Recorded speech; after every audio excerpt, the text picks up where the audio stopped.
Gel.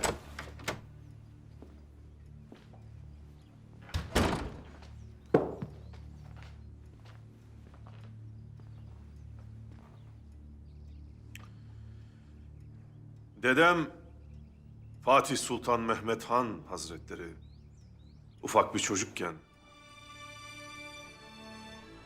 daha adı Mehmet iken bir haşarılık yapmış.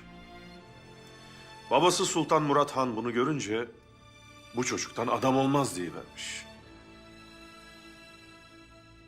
Akşemseddin Hazretleri bunu duyunca ellerini açıp peder ne der, kader ne der deyivermiş. Kader haklı çıkmış. Akşemseddin Hazretleri haklı çıkmış.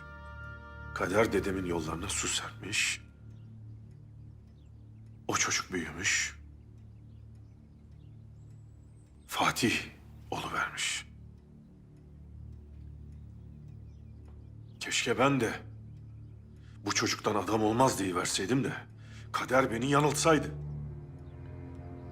Efendimiz, sizi üzdüğüm için mahcubum.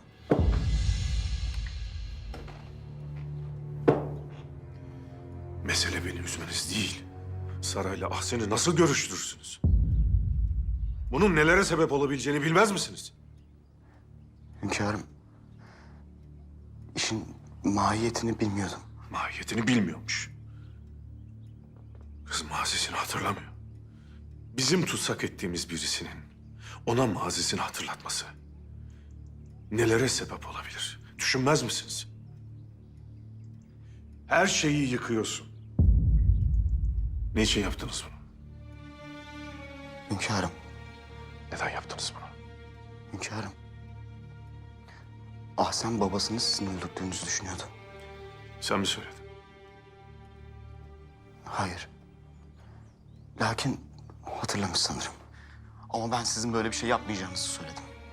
Sizin masum bir cana kastetmeyeceğinizi söyledim. Belki sarayla konuşursa hakikatin farkına varır dedim.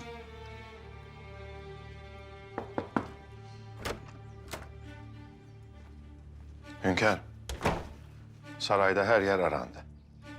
Lakin Ahsen kızımız hiçbir yerde yok. Nerede olduğunu biliyor musun?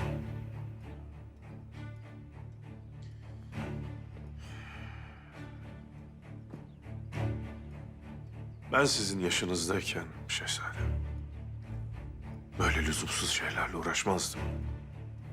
Ticaretle iştigal ederdim. At binerdim, silah atardım. Dünya siyasetini takip ederdim. Sen nelerle uğraşıyorsun? Onu da beceremiyorsun.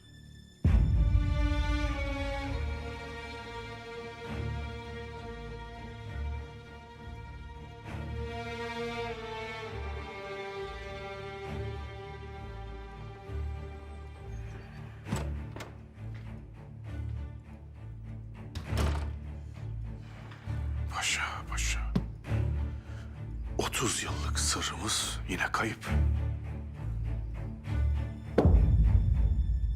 Bizi Vatikan'daki hafiyemize götürecek sır kayıp.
Kahvede enfes olmuş mübarek.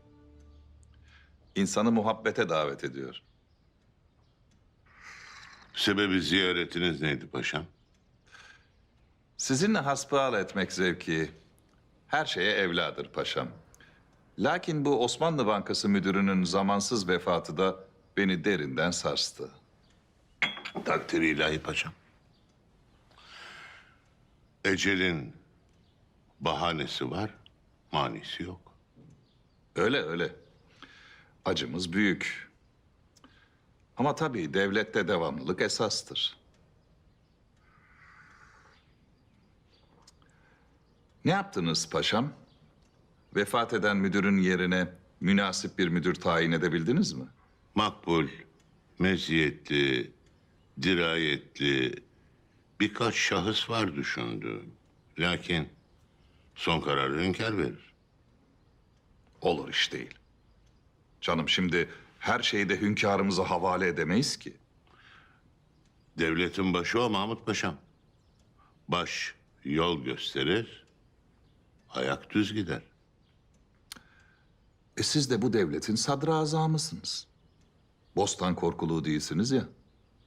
Evelallah, bizim de kendimize göre meziyetimiz, vazifelerimiz var. Lakin bunca yıllık devlet tecrübemle sabittir ki bir ambarın bile anahtarı tek değilse faresi pektir. Bırakınız evhamı fareyi. Bir müdür atayınız gitsin. Yani siz de koskoca sadrazamsınız. Bir bankaya bir müdür atanır. İki değil. Her işin bir ehli vardır. Hünkâr bu devletin başı ise bize de laf düşmez.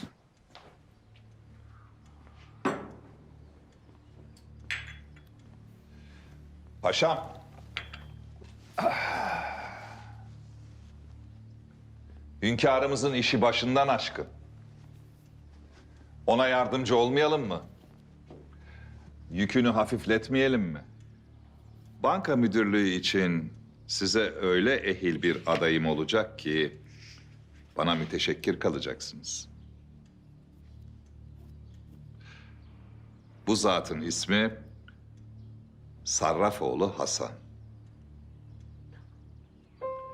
Kendisi İngiltere ve Fransa'da tahsil görmüş, çok yetenekli bir zattır.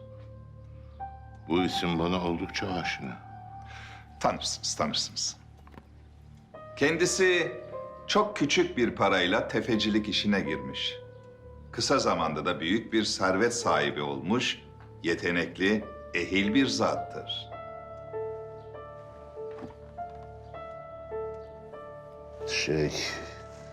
Ona... Ona Bir miktar borcunuz var. Ödemekte de zorlanıyorsunuz. Biliyoruz paşam, biliyoruz, malumumuzdur. Lakin... merak buyurmayınız. Bu işi kökten halledebiliriz. bir tefeciyi bankaya müdür yapmak günah paşam. Lakin benim hissiyatımın fetvası öyle söylemiyor paşam. Öyle söylemiyor. Bu zatın iktisat ilmi fazlasıyla var. Bankaya faidesi büyük olacaktır. Üstelik sizin de borcunuzu silecek. Mümkün değil. Borcum borç. Bu daha büyük bir günah olur ki altından kalkamam. Lakin paşam, benim hissiyatımın fetvası öyle de söylemiyor. Sizin bu zata bir para ödemenize lüzum yok. Osmanlı'da yetim, hasta, fakir fukara çok. Siz bu parayı onlara verirsiniz. Böylece büyük de sevap edinmiş olursunuz.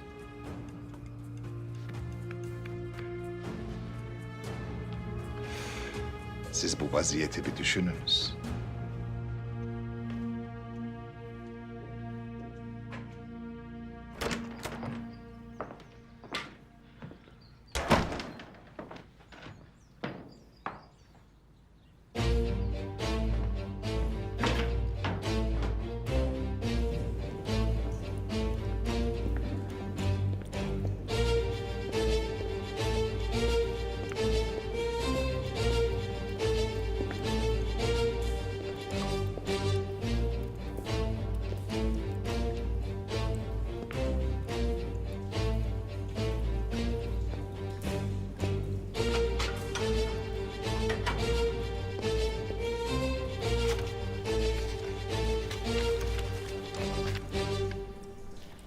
Şehzadem peşimden gelmeyiniz.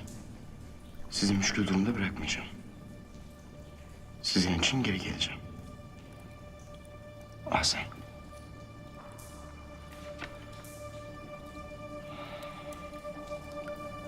Ahsen. El Fatiha.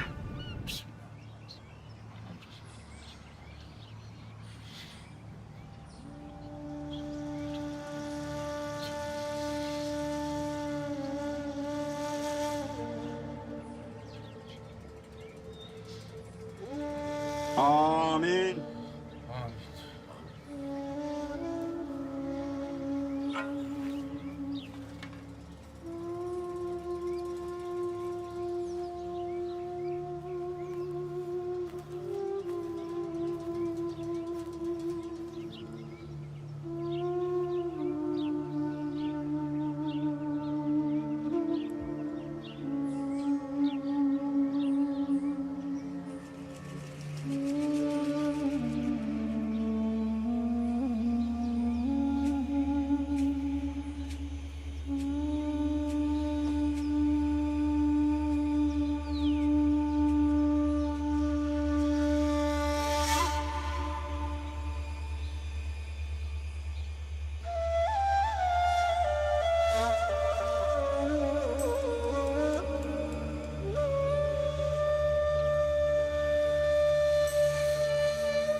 Vallahi, billahi, tallahi senin kısasını almadan mezarına gelmeyeceğim anam.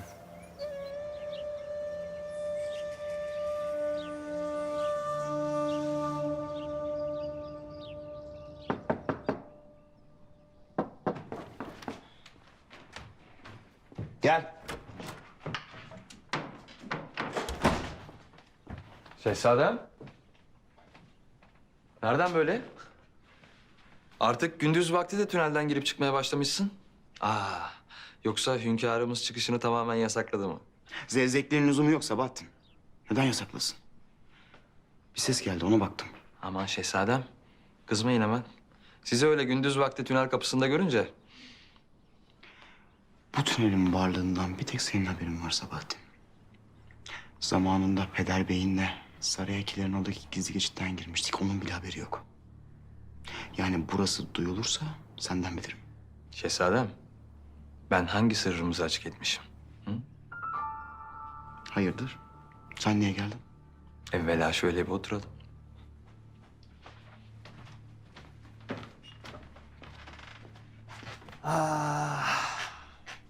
Sana şahane bir haberim var. Neymiş bu şahane haberin? Ticaret yapmaya karar verdim. Onun için buradayım. İlkin sen işit istedim. Nasıl bir ticaretmiş bu? Bir tüccar İstanbul'a yüklü miktarda kumaş getirmiş. Hem de Hint kumaşı. Lakin malları gemiden karaya çıkaracak parası kalmamış adamcağız. Gemi de akşam hareket edecek. Çok ucuza alıcı arıyor. Bir miktar kapora verdim. Tembihledim de kimseye haber vermeyecek. Ben satın alacağım. Çok güzel düşünmüşsün Sabahattin. Zannımca çok kârlı bir ticaret olur bu. Lakin malların yarısını alabiliyorum. Yani param o kadar yetiyor. Eğer istersen yani dilersen ortak olabiliriz. Birlikte alabiliriz malları. Olur. Çok güzel olur. Bugün Peder Bey'in hücumuna maruz kaldım. Hayırdır? Ne oldu? Elimden hiçbir iş gelmezmiş. O bir şehzadeyken ticaretle uğraşırmış. Ava gidermiş, boş durmazmış yani. Böyle öğütler silsilesi işte. Merak etme sen. Bu kumaş ticaretinden çok kâr edeceğiz. Şehzadem, 1'e 10 kazanacağız. İşte yeni bir ticaret erbabı doğuyor. O kadar kârlı bir iş olur mu Sabahattin? Söylediklerimin fazlası var, eksiği yok şehzadem. Dahasını da kazandırır. Peki. Ne kadarmış? 40.000 kuruşa malın diğer yarısını alabiliriz. Sabahattin, benim o kadar param yok. Ne yapalım? Lakin validemden isterim. Kırmaz beni. Ala.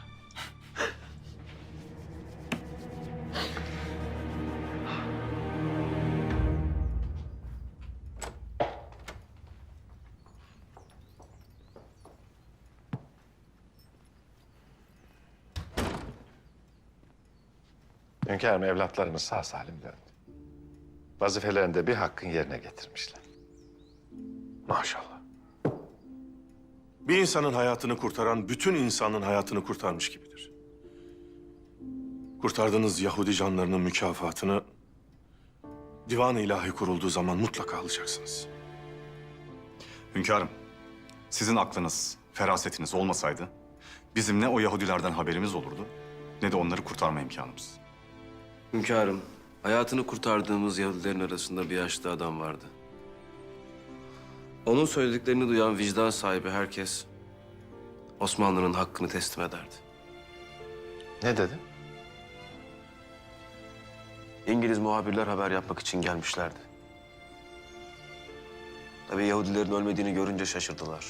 O yaşlı adam da onlara hayatlarında ilk kez ölmekten başka bir yol olduğunu gösteren biri olduğunu söyledi. Evladım, biz ayakta durdukça her milletten, her dinden mazlumun gözyaşlarını gözden gizli silmeye gayret edeceğiz.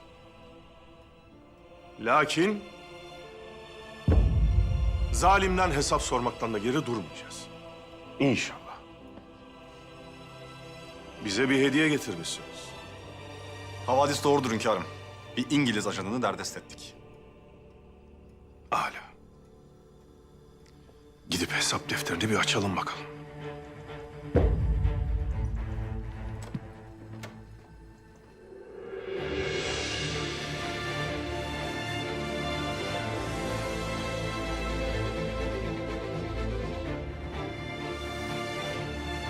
Ey yalnızların dostu, çaresizlerin yardımcısı, fakirlerin sonsuz serveti, zayıfların kuvveti, gariplerin şikayet merciği olan Allah'ım, sen sultanımızın yükünü hafiflet.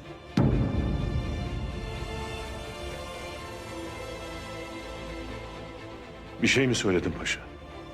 Yok hünkârım, yok.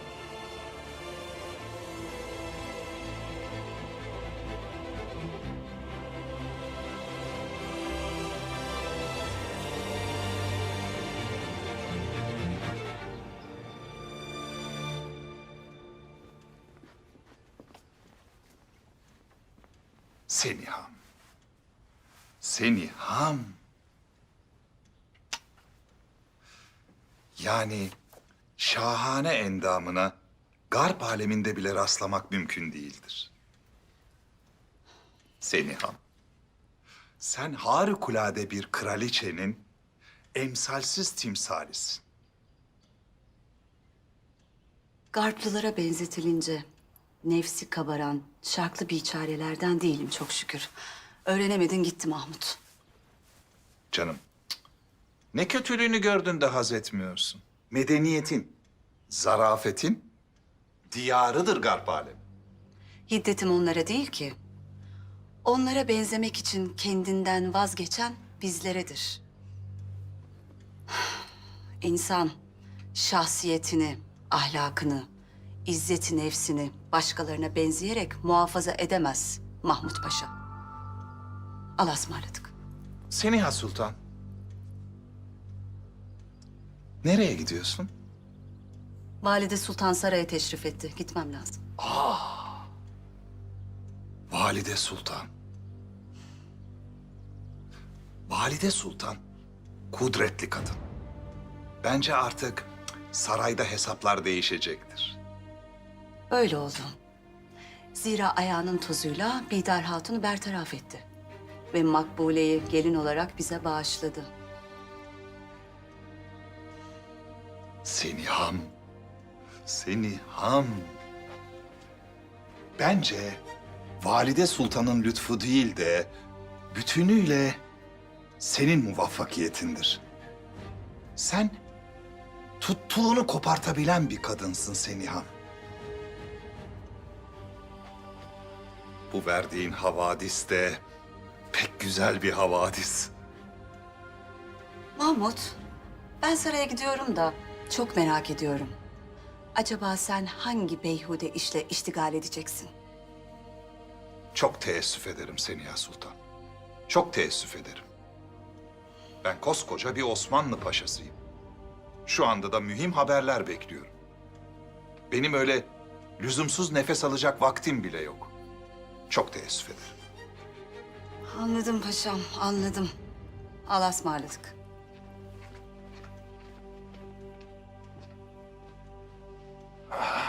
Kadınlar. O ne be?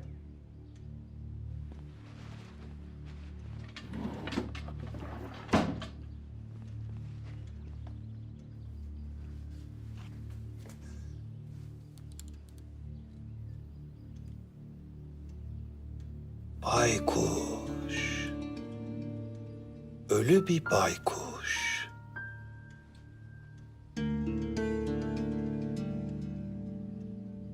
Baykuş. Abdülhamit. Baykuş.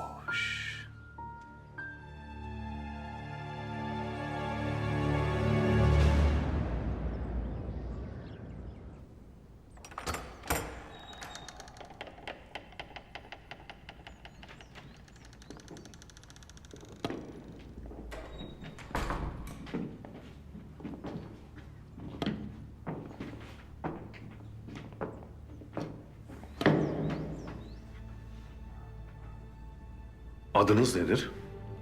Sana ne?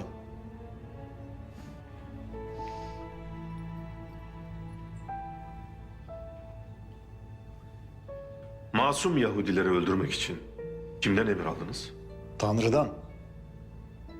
Tanrı kraliçeye söylemiş. Kraliçe de bize.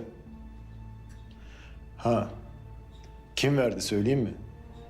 Senden daha büyük olan verdi, Abdülhamit. İşte o kadar büyüğüz ki elleri kolları bağlı bir adamdan bile korkuyorsunuz. Vuramıyorsunuz. Çünkü biliyorsunuz ki kılıma zarar gelse bunun hesabını sizden sorarlar. Bu kadar korkmayın ama. Allah'tan korkan kuldan korkmaz. Ama bizden kork. Biz senin Allah'ının kulu değiliz. Ha, sen şimdi sultansın ya. İngiliz devleti tepenize bindiğinde bu paşaların var ya benim gibi subayla denk olacaklar.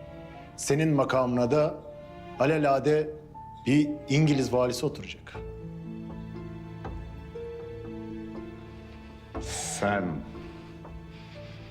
Sen neyine güveniyorsun?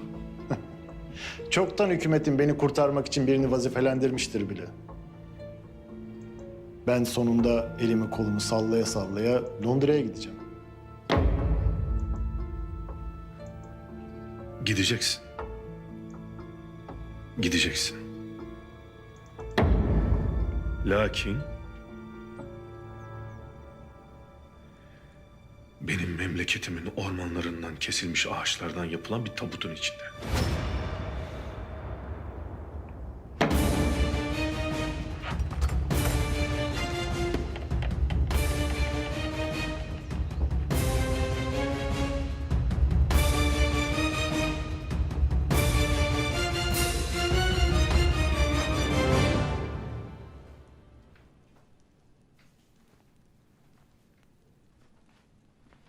Valide Sultanımızı teşrif etmişler.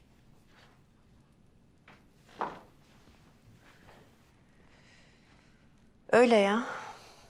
Bizi bir güzel hizaya çekti. Dayın ve senin yüzünden mahcubiyet yaşadım. Buyur otur.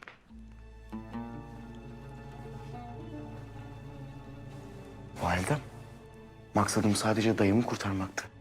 Kötü bir niyetim yoktu benim biliyorsunuz. Yani ne yapsaydım? Başka bir şey gelmedi aklıma. Evladım, Yaptığımız her hamle bize zahmet olarak geri dönüyor. Bundan böyle bir şey yapmadan evvel oturup istişare etmek gerekir. Özellikle aldığın kararlar başkalarının hayatını ilgilendiriyorsa. Peki validem. Merak etmeyin siz. Şimdi senden bir şey isteyeceğim Abdülkadir. Derhal dayına bir pusula yazacaksın ve hemen saraya geri dönmesini söyleyeceksin. Dayım nerede ki? Alman seferinin hanesindedir. Senin benden hala bilmen gerekmez mi bunu? Hani sen göndermiştin ya o yaptığın şahane tertibinle dayını daha da müşkül duruma sokarak. Ne çabuk unuttun. Kaldır başını evladım. Ben senin için kelam ederim ki yaptığın hataları bir daha tekrarlamayasın. Şimdi dayına söyle, artık hünkârımızın hükmüne razı olması gerektiğini anlat. Bundan böyle hünkârımız iradesiyle ne buyurursa odur. Benim de sizden bir muradım var validem. Söyle evladım. Efendimiz birkaç nasihat etti. Bir şehzadeyken kendisi ticaretle uğraşırmış. Ben de ticaretle uğraşmak niyetindeyim. Ne güzel düşünmüşsün. Lakin yeteri kadar param yok. Bana bir miktar borç verir misiniz validem? Sen böyle güzel bir yolda oldukça ben senden hiçbir şey esirgemem.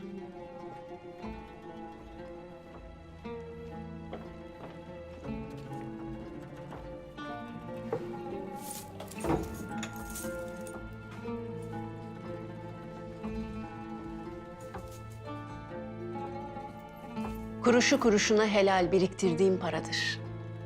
Aferin sana. İktisadi ve ticari meselelerde tecrübe sahibi olman çok önemli. Bu hünkârımız da çok mutlu edecek. Bu ticaretten çok kâr edersem hünkârımız mesut olur mu? Evladım çok kazanman veyahut kaybetmen değil ki önemli olan. Önemli olan dürüst ticaret yapman. Sen bu istikamette oldukça hünkârımız çok memnun olacak.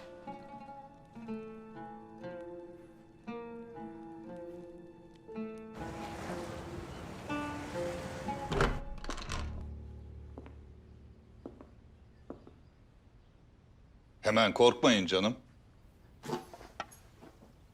Baykuş. Ölü bir baykuş. Ancak bu baykuş bundan sonra ben istediğim kadar, ben istediğim zaman size musallat olacak.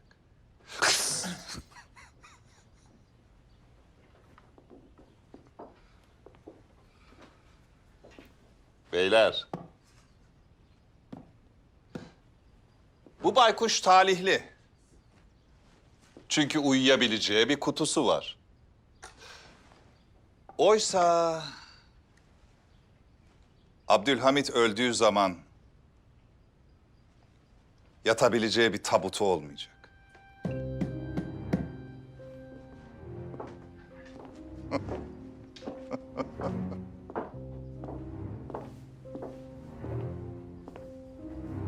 Evet.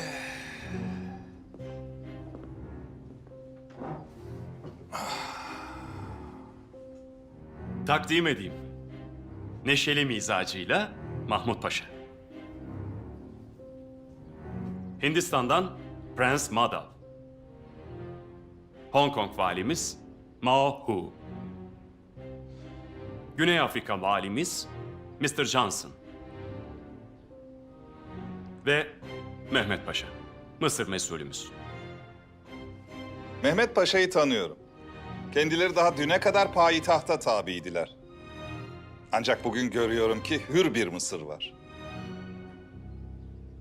Mahmut Paşa, gördüğünüz gibi kimi memleketlerde yerli emirleri, kimi memleketlerde de kendi İngiliz subaylarımızı idareci olarak atadık. Londra'da oluşan bu yeni nizamın tek sahibi sadece kraliçe değildir. Büyük şirketler ve sermaye sahipleridir. Ve paranın da milliyeti olmaz. Bu süreç sizin için zorlu geçecek Mr. Mahmut. Merak buyurmayınız. Abdülhamit'i kafese kapatırsak her iş hallolur. O kadar kolay değil Mahmut Paşa. Sadece Abdülhamit değil. Bir milletten söz ediyoruz.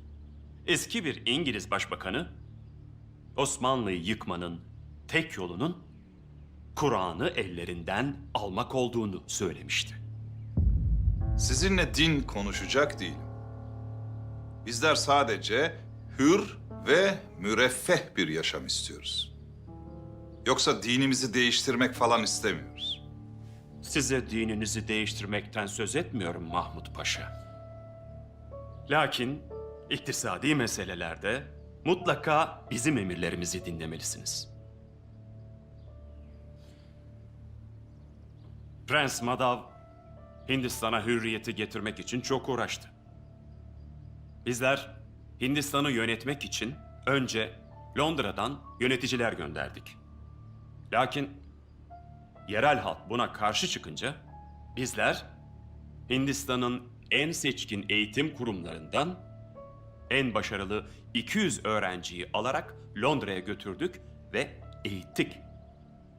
Görünüşte Hintli, lakin İngiliz kültürünü benimseyen bu gençler şimdi Hindistan'ın maliyesine, mekteplerine ve ordusuna hakimler. Bay Herbert, biz o kadar zorlanmayacağız. Biz o kadroları çoktan yetiştirdik. Sizler Londra'nın izniyle memleketin yönetimini bana veriniz. İstanbul'u ben yöneteyim. Sizler de beni idare ediniz. Bu memlekete hürriyet gelecekse ancak sizlerin sayesinde gelecektir. Mr. Parvus size referans oldu ve bu zat sizin bu toplantıya katılmanızı tavsiye etti. Sizin hürriyet fikrine, liberalizmin ilkelerine ve kraliyet ailesine sadakatle bağlılığınızı biliyoruz. Mahmut Paşa,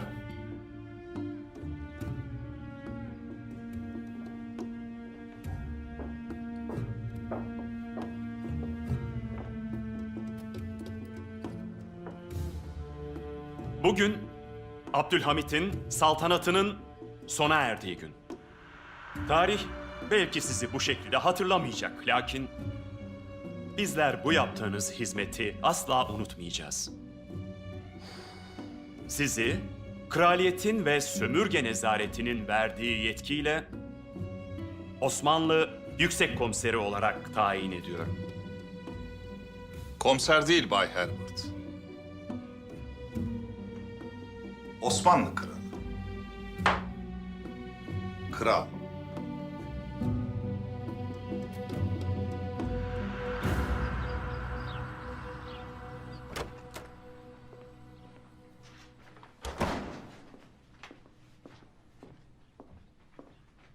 Sermaye tamamdır.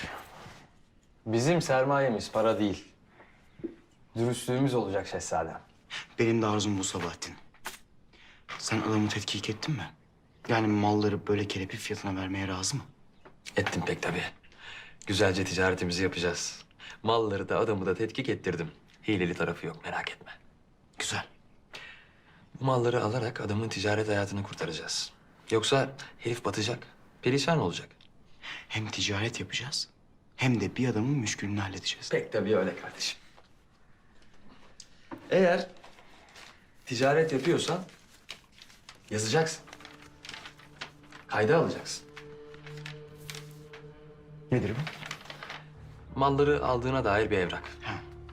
Sen imzayı atıp mührü vurduğun vakit mallar bizimdir kardeşim.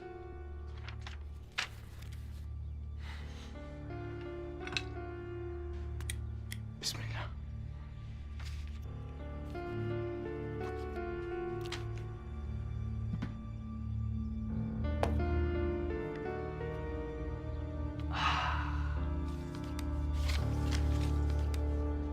Hala.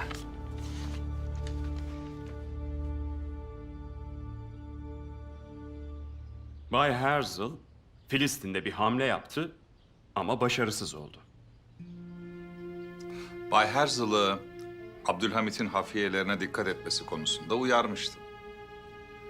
Sizin bu vali dediğiniz adamlar bile Abdülhamit'in hafiyesi olabilir. Bu adamlar defalarca sınandı Mahmut Paşa. Tıpkı sizin gibi. En ufak bir ihanetlerini hissetsek ya da dostlarını sattıklarını bilsek o gece uykularından uyanamazlar. Siz payitahtta daha uzun süre kalacak mısınız? Sultanın elinde almak mecburiyetinde olduğumuz bir ajanımız var. Filistin'deki hamlede yakalandı. Lakin merak etmeyin, sizi bu işe bulaştırmayacağız. Siz kendi vazifenizi yapın, yeter.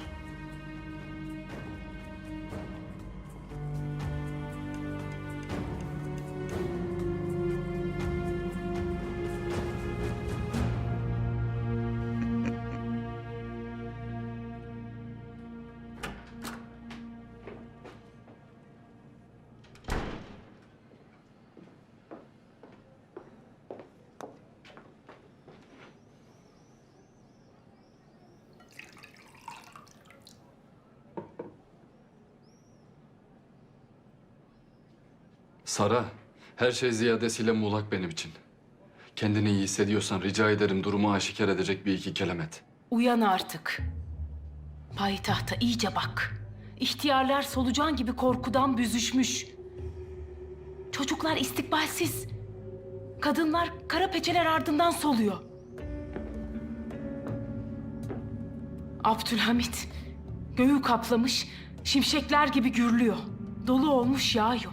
Çiçeğe, ağaca, umuda bile tahammülü yok. Vuruyor da vuruyor zorba. Biliyorum.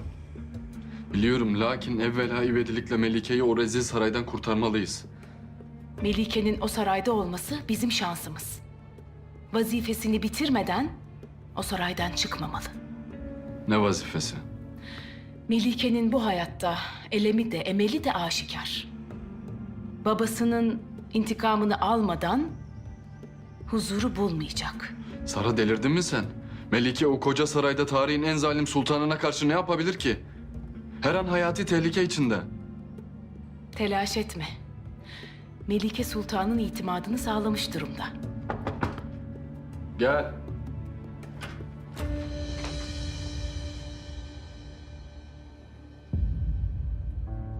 Melike. Meleğim benim. Tanrım, inanamıyorum. İnanamıyorum.